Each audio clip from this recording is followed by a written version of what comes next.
আমরা তো জানি না, এটার বিরুদ্ধে এখন স্টেপ নেন, আমরা তো ছাত্র দলের হলের কমিটিতে চাই না।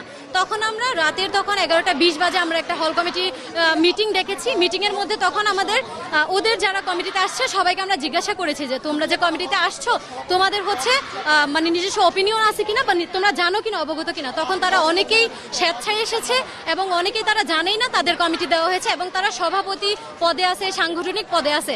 তখন ওইখান থেকেই একজন মেয়ে আমাদের ছবি তুলে, আমরা যে মিটিং করছি আমাদের ছবি তুলে তাদের যে বড় ভাই আছে ওনাদের কাছে সেন্ড করেছে। আমাদের একজন জুনিয়র ছিল, উনি দেখেছে বিষয়টা। পরে আমরা যখন তার কাছে দেখতে যাই তখন দেখলাম যে হ্যাঁ সত্যি সে আমাদের ছবি তুলে তার সিনিয়র ভাইয়ের কাছে এটা প্রেরণ করেছে।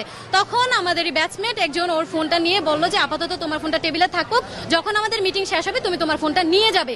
এরপরই আমাদের পরপর ম্যামরা চলে আসছে। ম্যাম থাকে বেলি রোড থেকে ম্যামের এখানে খবর গিয়েছে আমাদের হলে মারামারি হচ্ছে, অথচ আমাদের হলে এরকম কোনো কিছুই হচ্ছিল না।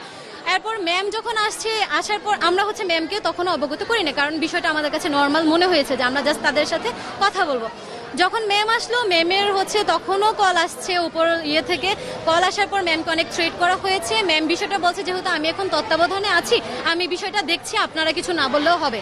ম্যাম সবাইকে সুন্দর করে বুঝিয়ে দিয়ে গেছে যে ঠিক আছে মা, যেহেতু ওরা রাজনীতি হলের ভিতরে চাচ্ছে না তোমরা ক্যাম্পাসে রাজনীতি করো, কিন্তু যখনই তোমরা হলের ভিতরে ঢুকবা তখন যেন তোমরা সাধারণ শিক্ষার্থী হিসেবে ঢুকো, কারণ এই প্রভাবটা যেন তাদের উপর না পড়ে। তোমাদের ব্যক্তিগত স্বাধীনতা আছে, তোমরা ক্যাম্পাসে রাজনীতি করো।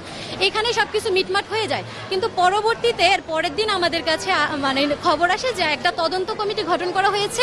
আমরা নাকি তাদের উপর হ্যারাসমেন্ট করেছি, তাদের মোবাইল নিয়ে টানাটানি করে নিয়ে গিয়েছি, তাদেরকে রুমে আটকে রেখে মারধর করেছি, মানে বিভিন্ন মিথ্যাচার করা হয়েছে।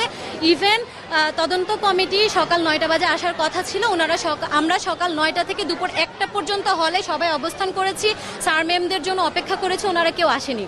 তখন ওনারা বলল যে আমরা যেন ওনাদের কাছে যাই।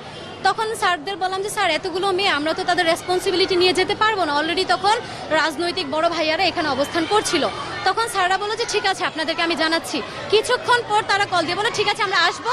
5 মিনিট পর আবার কল দিয়ে বলো আমরা আসতে পারবো না, আমাদের একটু পার্সোনাল সমস্যা, আমরা সিকিউরিটিহীনতায় ভুগতেছি, তোমাদের আসতে হবে। তাহলে আমার প্রশ্ন হচ্ছে শিক্ষকরা যদি সিকিউরিটিহীনতায় ভোগার কারণে আমাদের প্রশাসন থেকে হলে না আসতে পারে, তাহলে আমরা 150 থেকে 200 জন মেয়েকে নিয়ে কিভাবে সেখানে যাই? এত বড় রেসপন্সিবিলিটিটা কে নেবে যদি বাই এনি চান্স অনাকাঙ্ক্ষিত কোনো একটা কিছু হয়ে যায়? তখন ওনারা আসেনি, বিষয়টা সেখানেই স্থগিত হয়ে যায়। পরবর্তীতে সন্ধ্যাবেলা একটা নোটিশ আসে যে তদন্ত কমিটির পর্যবেক্ষণে মানে প্রমাণিত হয়েছে প্রাথমিকভাবে যে আমরা তাদের উপর হ্যারাসমেন্ট করেছি, আমরা যেন এটা সিগনেচার করি এবং আমাদের 3 জনের সিট বাতিল করা হয়েছে। এর মধ্যে আমি, আমার আরো 2 জন ফ্রেন্ড আছে, একজন সাংবাদিক সমিতির আছে। হ্যাঁ, আমাদেরকে আগামীকাল 6 তারিখ কালকের মধ্যে হল থেকে চলে যেতে বলা হয়েছে। এরপর আমাদের যে হল সুপার রীতা ম্যাম, ওনাকে বলা হয়েছে আপনি নিজে থেকে অব্যাহতি দিবেন, কারণ আমরা যদি আপনাকে অব্যাহতি পত্র দেই সেক্ষেত্রে আপনার একটা মান সম্মান হানি হবে, সেক্ষেত্রে আপনি নিজে দিলে ভালো হবে। ম্যামের বিষয়টার কাছ থেকে জোর করে ম্যামের কাছ থেকে জোর করে একটা লিখিত স্টেটমেন্টও নেওয়া হয়েছে, সেটা আমরা জানি না যে কি লিখিত। অধ্যক্ষ স্যার, প্রশাসন, তো আমরা জানি না আসলে সেটা কি কোন বিষয়ে লিখিত নিয়েছে। তো আমাদের সিট বাতিল করা হয়েছে। ম্যামের কাছে আমরা এ পর্যন্ত অনেকবার গিয়েছি, কিন্তু ম্যামরাও আমাদের কোনো কিছু বললো যে প্রশাসনের হাতে কোনো কিছু নাই। তাহলে প্রশাসন চুরি পড়ে বসে থাকুক, ওনারা কেন আছে?